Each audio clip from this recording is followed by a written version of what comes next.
Hey there, it's Nev from the EVERBLACK Podcast here, just letting you guys know that for the entire month of June, we're taking part in the Starlight Children's Foundation's Stream Raiser campaign, where we're going to try and raise some funds for some sick kids and teenagers and help brighten their lives a little bit. You can donate, share, whatever you can do to help out is much appreciated. And we've got some awesome guests coming up for this month as well. All the links are down here. In the meantime, stay positive, stay heavy, horns high.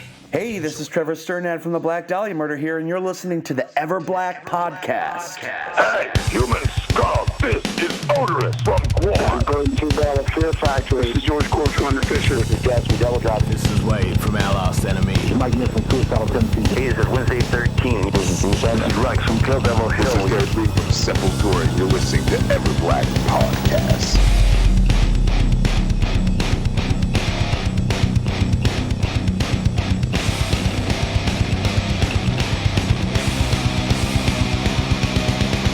All right, before we go into this episode, we just need to give a shout out to our show supporters, Blacklight Art and Design, who are our go-to for all our screen printing needs. Check them out at blacklightad.com.au. RW Promotion, who are the best in the biz for all your promotional printing needs like stickers, flyers, banners, badges, and more. Go order yours through rwpromotion.com.au. The brutal occult clothing brand Electric Witch, who have amazing apparel from shirts to hoodies to hats to beanies and more. Check out their full range at electricwitch.com.au and put in the code EVERBLACK for 20% off your order. Also, Lumberpunks Axe Throwing Club, who have venues on the Gold Coast, Brisbane and Perth, and it is a guaranteed good time for any occasion like parties, bucks, hens nights, or just hanging out with your mates. You can even join a team. Put in the code EVERBLACK for 10% off your booking at lumberpunks.com. Don't forget to subscribe, rate and review the EVERBLACK podcast through Spotify, iTunes, YouTube and Facebook, and check out all our articles at everblackmedia.com. All right, on with the show. Brad, thanks for joining us on the show, brother. No worries, man. Thank you for having me. Yeah, absolutely, man. Well, how's everything going in your world? Everything's good, man. Everything's really busy at the moment. Obviously, it's a bit of a weird time right now, so trying to figure out what to focus on and how to adapt and all that kind of strange shit going on. But for the most part, it's been good, just all of us are just, working really hard, in our personal lives, career, and then obviously plenty going on musically as well. So trying to juggle it all is a challenge, but it's fun, man. And it's been really, really good. So, and catch-ups and interviews like this are always fun as well, so the response has been really good. Absolutely, bro. Absolutely. Well, of course, we're talking about the new For the Wool single, The Devil You Know, and that dropped over the weekend. And it's killer, man. Like, everyone's loving it. It's also a bit different. It is. It's got a bit more of a southern groove to it. Yeah, it does.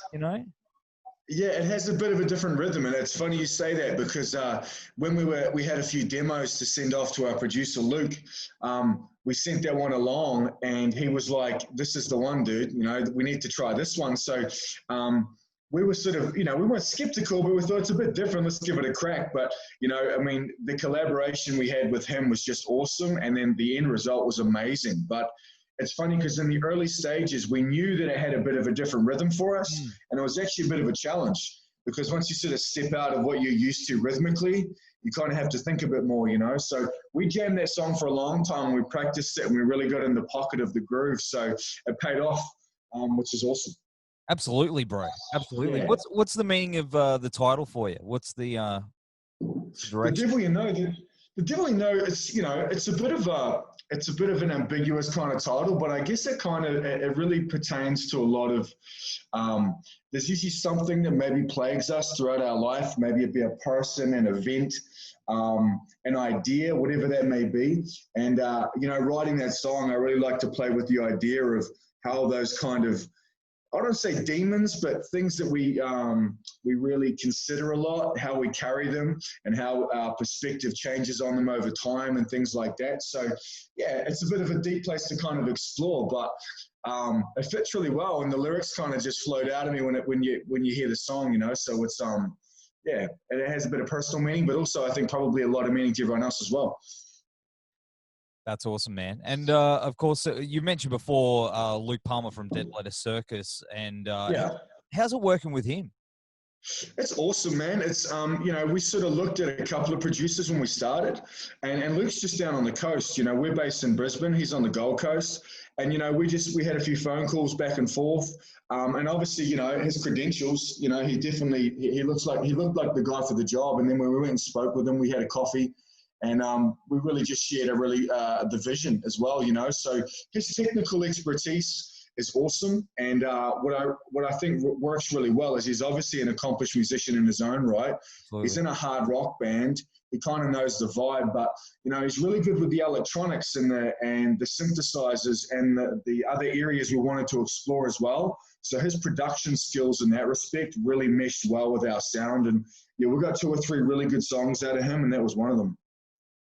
And in regards to where's his studio? You say it's on the coast, like southern end. Yeah, down the Gold Coast. So it's in Burleigh. So Forrester Saville, who's obviously his mixing skills and his what's the word? His acumen is pretty well known around the Australian music scene, specifically rock. So those 2 guys have a couple of spaces they use. We recorded in Studio Circuit down in Burleigh Heads. And then we went to Forrester's home studio. Luke has a home studio as well. So, yeah, it's a bit of a blend of both, Like we try and go into the studio to get the drums, things like that.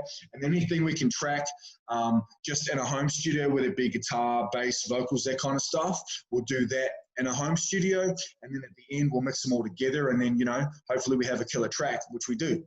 Absolutely. And did it change much? Like from the song itself? Yeah, like from its original inception. Did you? Not a lot. I changed a little bit, like one of the really cool things for us working with a producer like Luke, and getting accustomed to the process is just, it's really in the subtleties, like if you have a piece of shit song and you go in there, there's not much a good producer can do. It's, you really have to have a good song in the foundations. But, Luke's ear for production things like vocal harmonies, just little bits and pieces throughout, little tweaks. Maybe it sounds a little bit repetitive here. Let's just switch it up a little bit. So just little things along the way. So to answer your question, the song didn't change too much, only a little bit, but those little changes are everything, and once you're done, you really do have 3.5 minutes of an interesting song from start to finish. So it's really good. It worked out great. That's awesome, because it is an interesting process. You know what I mean? Like you can write a song and then, you're all used to jamming on this song and then you give it to somebody else and it's those fresh ears and they can pick it apart and. Yeah, you do. And I think I'd say 2 things. One is, the main thing is trust. So when I talked before about going and talking to a few producers, finding the guy that you can trust was really important. And for me, it was just a chance for me and the band really to just be the musician. We're not behind the computer trying to make it all work as well from a recording standpoint. So when you've got someone you trust at the helm, I can just focus on playing my parts, practicing my parts, and it really takes a bit of the burden off you.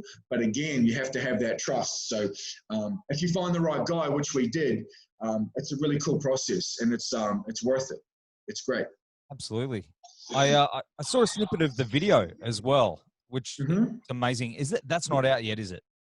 No, that's coming out a couple of days. So mid this week, I'd say probably Wednesday, that'll be out. And that was another one for us. That was filmed in a nightclub in Brisbane. We had a friend who let us in on a Sunday afternoon. Yep. So we've got this amazing lighting rig, and it looks fucking awesome. Yeah, man, like all hanging from the roof. Yeah. It was. We lucked out. It was great. Absolutely. Who helmed that one? Held? You mean the video? Yeah. Who? Yeah. So that was a guy called Oliver Rudloff. He's from Byron Bay. He was an awesome videographer. He's done some work with Hands Like Houses. He goes on tours with a few other bands. But his photography skills and his eye for it was really great. And obviously having access to that venue with that lighting rig and then the things he was able to do, we got a really good video. And yeah, we're stoked with that one as well. So again, it's a trust thing, find the right guy. You can just chill out, have fun, and then the end product is awesome. So that's another one for us. It was cool. And you didn't have to put all those lights up. No, exactly. No. We just hung around drinking coffee, hanging out, shooting the shit, having fun. So, yeah, it was awesome. That is awesome. That is awesome.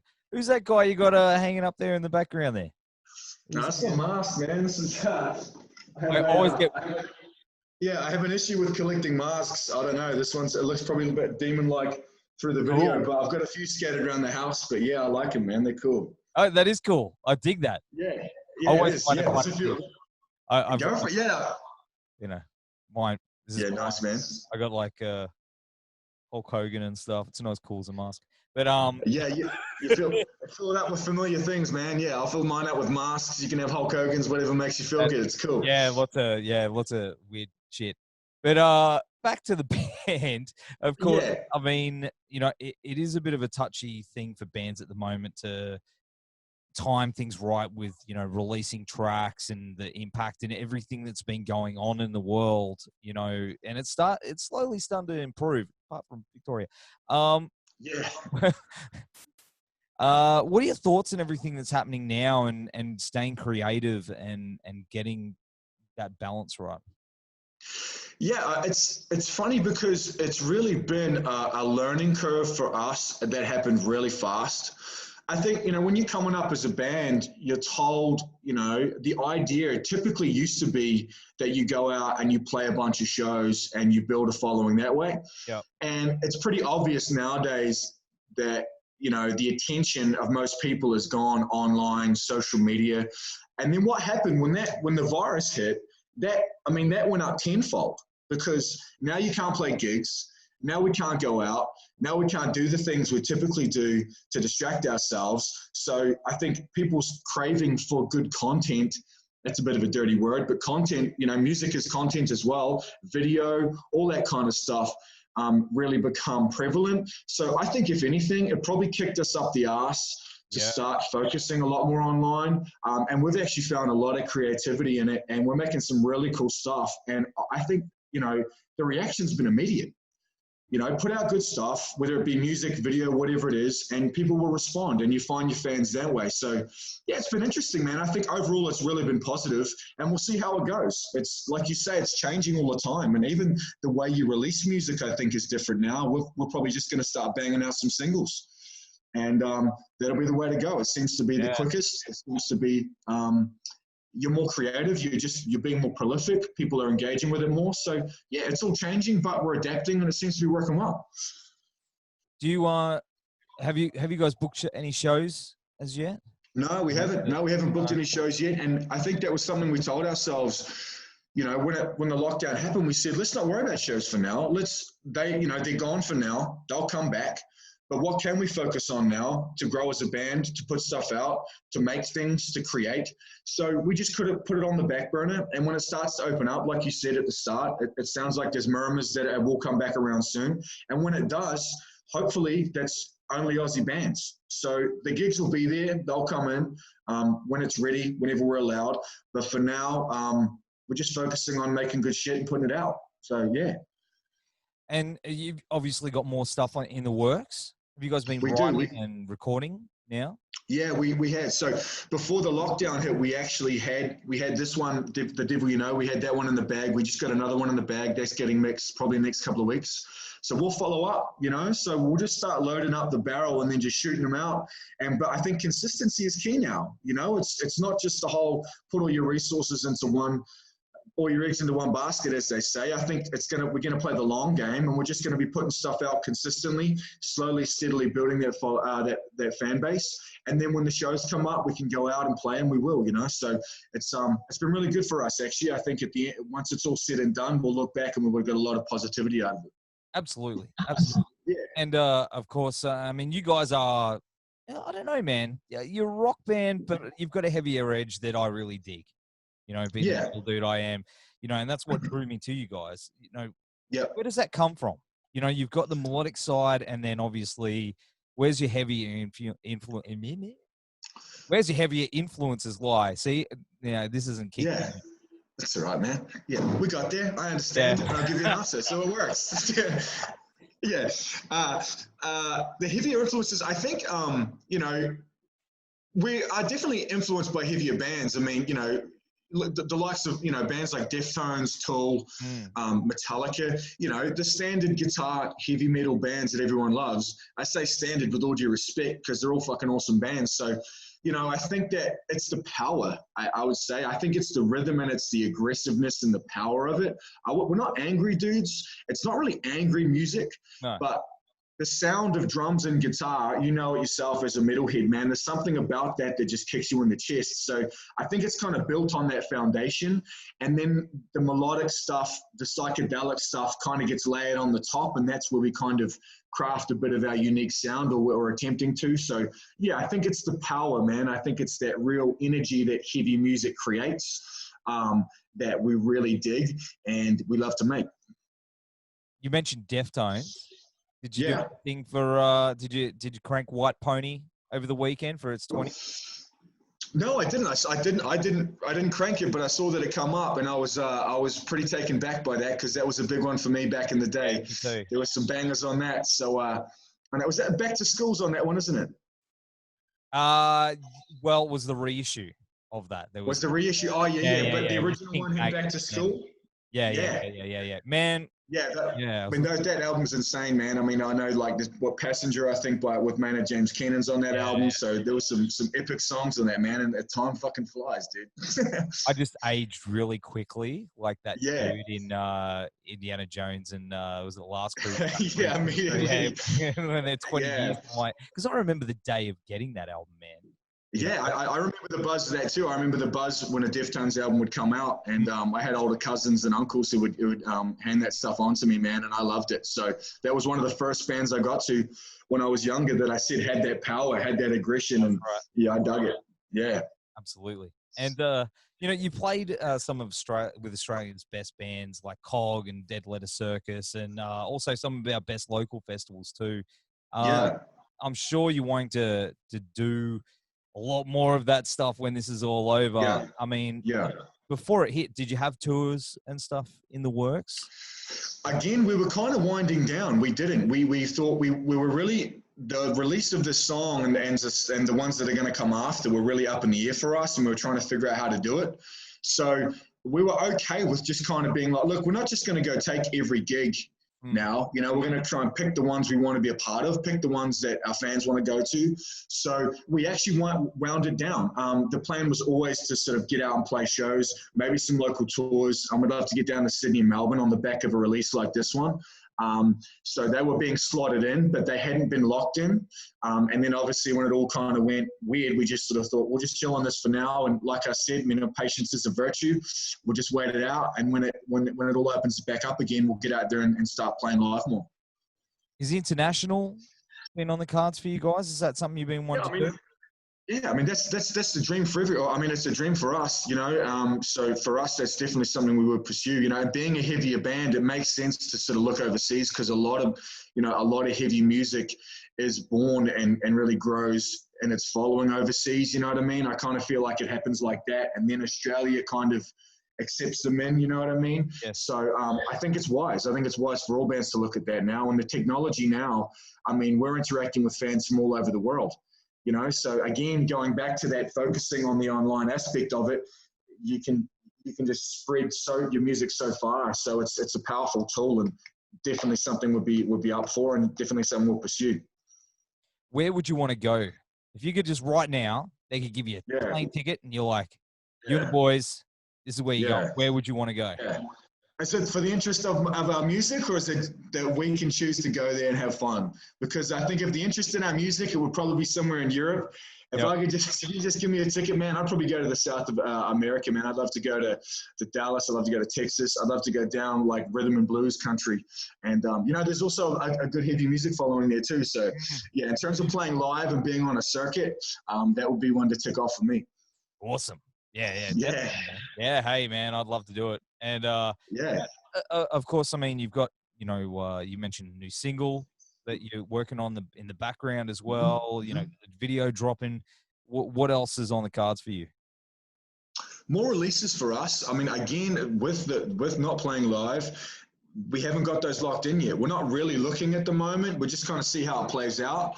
But I think gigs will come back hard and fast. So I think once I think that we're sort of expecting that to happen, and then we'll start locking in some live shows. For now, it's just going to be releasing music. I think for us, it's really just going to be about putting out just song after song and being consistent and building their fan base that way.